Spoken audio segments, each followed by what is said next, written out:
Olá, eu me chamo Sara Rafaela, eu sou uma pessoa, mulher de pele parda, uso óculos, brinco, um cabelo amarrado em coque, estou usando uma camisa amarela e atrás de mim está um fundo verde e estou sentada em uma cadeira preta.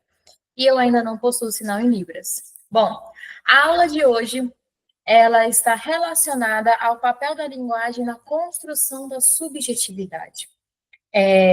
Lógico, sobre a perspectiva de Levi-Vygotsky, foi o que nós vimos aí durante o módulo 3. Eu estou fazendo essa apresentação através de um slide, e o slide ele tem uma capa bege com detalhes em azul, e tem uma biblioteca com livros. Então, a linguagem é um fundamento da subjetividade e do pertencimento cultural. Ou seja, a linguagem, ela é mais que uma comunicação, ela é uma ferramenta de desenvolvimento mental e identitário. Para Vygotsky, a linguagem, ela transcende a simples comunicação. E ela é, na verdade, a ferramenta essencial do nosso desenvolvimento mental e da nossa identidade. Na perspectiva da psicologia histórica e cultural, a linguagem ela constitui a nossa subjetividade, porque nós não nascemos com ela pronta. Pelo contrário, a construímos socialmente através das interações que nós temos no dia a dia.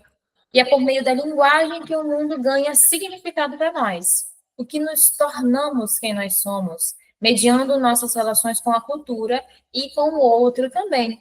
Tanto que o termo social, para Vygotsky, ele abrange tanto fenômenos no mundo animal quanto no humano. E ele envolve diferentes formas aí de organização dos indivíduos. Vygotsky ele afirma que tudo que é cultural é social, e o que nos mostra que o campo do social ele é bem mais vasto que o da cultura. A existência da sociedade humana pressupõe a passagem da ordem natural para a ordem cultural. E é por meio da linguagem que o mundo ele ganha significado para a gente, através das histórias dos nossos avós, das letras, das músicas, das tradições que vão sendo transmitidas aí e nós vamos nos integrando a ela. Tanto que Vygotsky nos ajuda a diferenciar o campo social e cultural. O social ele é um campo bem amplo. Ele abrange as formas de organização e interação que existem tanto no mundo animal, como eu já havia dito, quanto no mundo humano também. Já o cultural é o que o homem cria, como nós. A gente cria, a gente transforma, a gente adiciona, e nós vamos aí fazendo isso como? Através das leis, da arte, da ciência, das tradições, das crenças, tudo que é produzido pela atividade humana.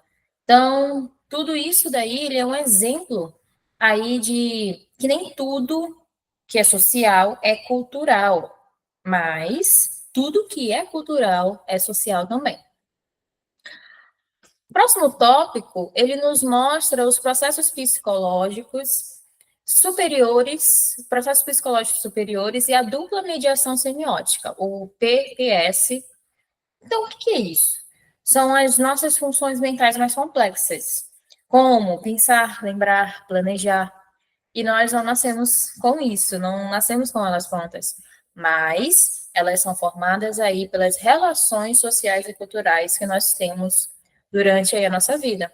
A exemplo disso, a capacidade de planejar uma viagem. Ela não é inata, mas ela se desenvolve ao interagirmos com mapas, horários e outras pessoas que nos ensinam a organizar essas informações. Tanto que o slide, ele está com um capa bege no fundo e mostra a imagem de um avião e a imagem de um quebra-cabeça, para mostrar também a imagem do quebra-cabeça que uma criança, ao brincar, conversa consigo mesma. E como se ela estivesse montando quebra-cabeça, vamos usar esse exemplo. E isso ajuda a resolver um problema do jogo. Esse pensamento, essa conversa que ela tem com ela. E essa fala se converteu em um pensamento. Então, a dupla mediação semiótica, ela tem pontes. E essas pontes aí, elas são instrumentos, técnicas ou símbolos também, ou signos, no caso, a chamada semiótica. Mas o que são técnicas? São ferramentas físicas que usamos para transformar o mundo. A exemplo, um martelo para pregar um quadro, Já o signo é diferente. Eles são símbolos e linguagens que usamos para transformar a nossa mente. A exemplo da palavra martelo, ou a imagem de um martelo que nos ajuda a pensar sobre ele sem tê-lo em mão. Então, o signo, ele funciona como um estímulo de segunda ordem. O signo nos permite controlar nossa própria ação e pensamento de forma indireta. Mas também, qual é o papel do outro aí dentro desses processos psicológicos superiores e da dupla mediação semiótica? O papel do outro, quem é esse outro? Um pai, um professor, um colega, qualquer pessoa que interagimos aí, essas pessoas são essenciais nesse processo. Logicamente, isso aí que nós vamos criar, a gente vai internalizar isso e dar significado pessoal ao que aprendemos do outro, a exemplo do gesto de apontar. Inicialmente, uma criança, ela aponta sem intenção clara. E o adulto, ao reagir ao apontar da criança, ele atribui significado a isso, mesmo que não tenha para a criança. E com o tempo, a criança ela vai internalizando esse significado e o apontar para essa criança se torna um ato comunicativo e intencional aí para ela também. Já no outro tópico, mostra os conceitos espontâneo versus o científico. Esse slide tem dois quadrados em tom bege. Em um quadrado, que é o conceito espontâneo, está uma criança brincando de amarelinha, e no outro quadrado está uma escola. O conceito de espontâneo, ele nos apresenta aí aquela vivência que construímos no nosso cotidiano, as práticas de forma mais intuitiva. Já o conceito de científico, ele é o que a gente aprende na escola, como uma mediação formal, organizando-se em sistemas lógicos e hierárquicos também. E é aí que a linguagem ela vai desempenhar um papel fundamental nesse processo. É por meio dela que o saber do cotidiano, que vem da nossa experiência, pode ser transformado e elevado a um nível de conhecimento científico, mais estruturado e consciente aí. Então, como é que tudo isso vai se aplicar aí na nossa realidade? Bom, a linguagem ela tem uma importância fundamental, principalmente no cotidiano escolar. Os professores eles atuam como mediadores. Eu, como professora, atuo como essa mediadora de significados, utilizando a linguagem para conectar o aluno ao conhecimento aí da sala de aula. E é fundamental a necessidade da gente contextualizar isso.